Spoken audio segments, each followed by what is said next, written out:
Bismillahirrahmanirrahim. Assalamualaikum warahmatullahi wabarakatuh. Saya Syahrustani Syuhada, kelas 6C dengan NIM akhir 225.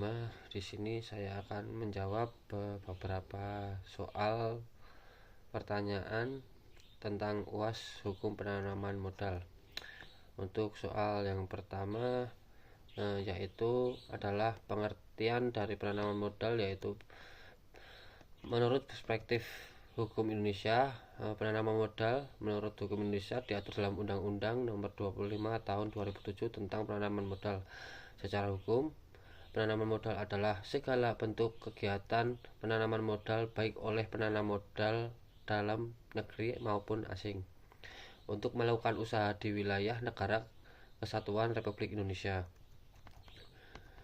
Dengan asas-asas penanaman modal, yang pertama yaitu kepastian hukum, kedua keterbukaan, ketiga akuntabilitas, keempat kepastian hukum, kelima keadilan, keenam efisiensi berkeadilan, dan yang ketujuh adalah keberlanjutan. Tujuan dari penanaman modal ini yaitu adalah meningkatkan pertumbuhan ekonomi sosial dan nasional, menciptakan lapangan kerja, meningkatkan kapasitas dan kapabilitas teknologi nasional, meningkatkan kesejahteraan masyarakat, dan juga mendorong pembangunan berkelanjutan.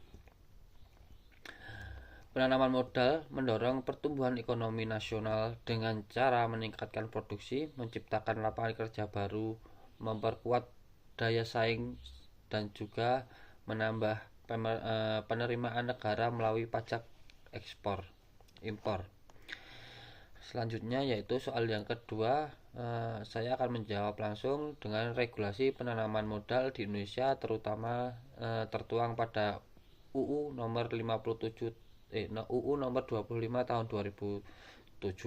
Regulasi ini mengatur tentang hak dan kewajiban serta fasilitas bagi investor, termasuk insentif fiskal, kemudahan perizinan, serta perlindungan hukum.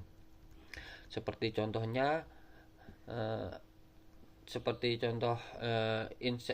insentif dan pembatasan, yaitu adalah dalam bentuk insentif, yaitu tax holiday, tax allowance, kemudahan biaya masuk mesin dan bahan baku. Kemudian contoh dalam pembatasan yaitu daftar negara investasi atau DNI yang membatasi sektor tertentu bagi asing.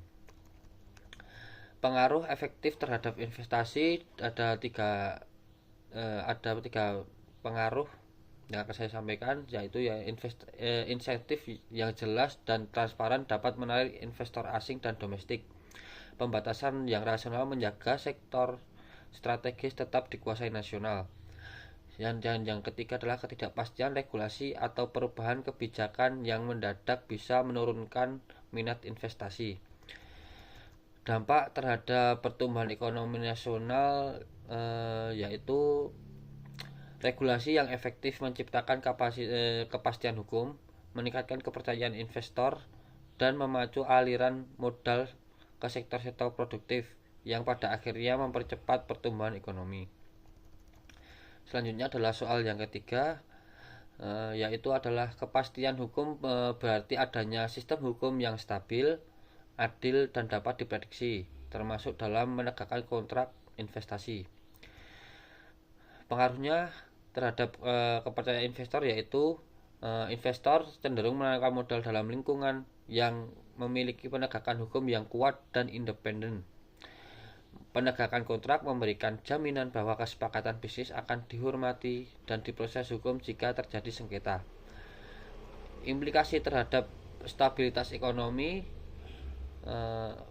yaitu kepercayaan yang tinggi dan dari investor akan meningkatkan arus modal masuk dan berkelanjutan.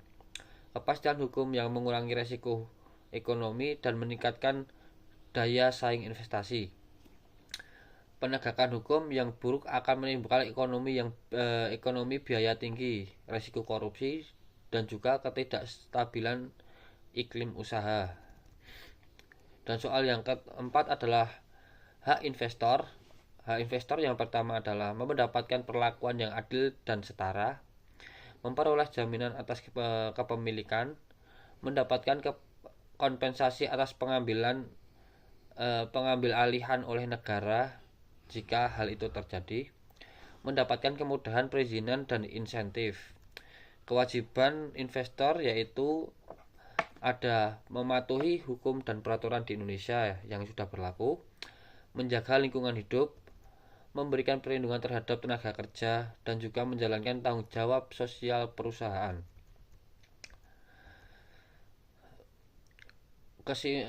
Keseimbangan antara hak dan kewajiban. Di sini penting untuk menciptakan iklim investasi yang kondusif dan tanggung jawab. Regulasi harus memberikan perlindungan terhadap investor, tetapi juga menuntut kontribusi terhadap pembangunan nasional dan kepatuhan terhadap lokal. Mungkin itu saja yang bisa saya sampaikan, kurang lebihnya mohon maaf. Wassalamualaikum warahmatullahi wabarakatuh.